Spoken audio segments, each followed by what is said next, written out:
احنا خلينا نشخص الاخطاء. الخطا خلى شخص الكيا من 6 سنوات الى 12 سنه.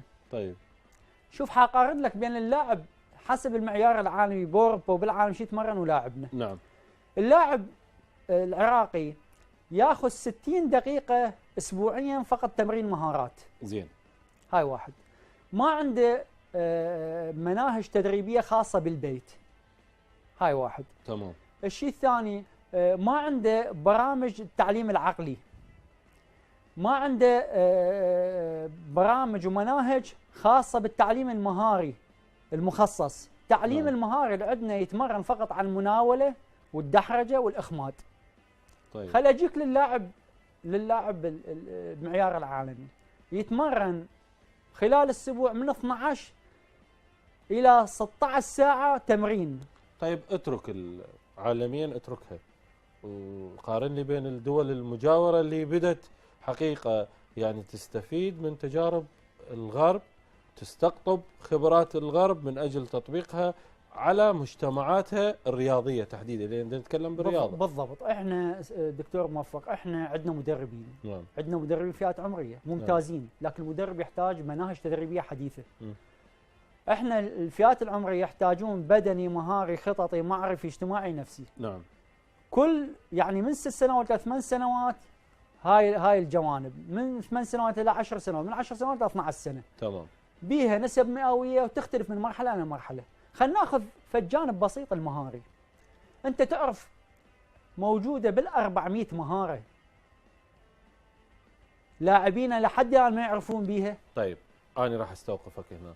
هذه المهاره ما تحتاج ذهنيه متفتحه، ما تحتاج ثقافه.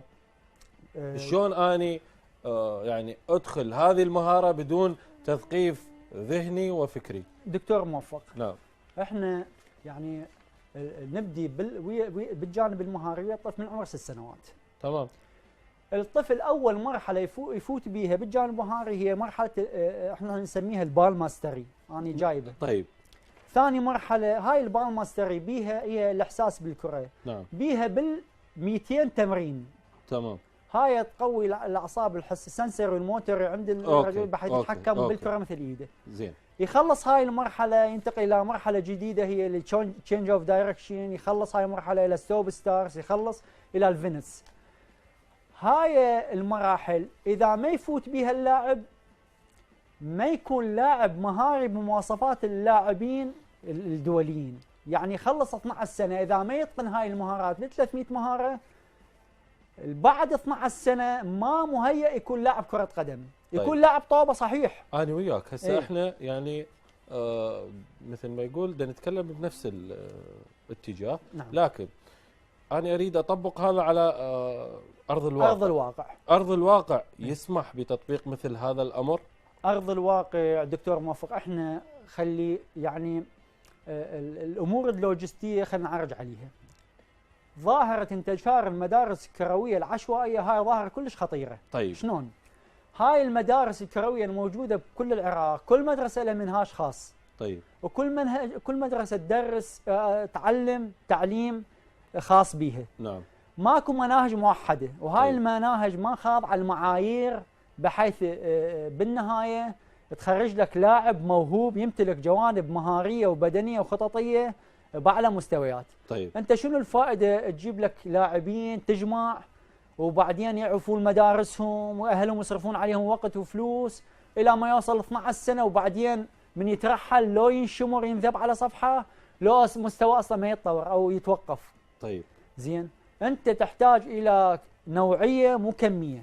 انت من 10,000 طفل اذا من 10,000 اذا طلعت 20 طفل وهاي ال20 طفل بعد 12 سنه تبدي المراحل الثانيه تشتغل الى ما يوصلون هاي ممكن تحصل لك لاعبين مباشر عقبه نزرعهم. اكو عمليه اسمها عمليه زراعه الابطال. اذا بعد 12 سنه تخرج لاعبين مواصفات ومعايير عالميه. نعم. هاي العمليه انه تزرع هذول اللاعبين بانديه اوروبيه.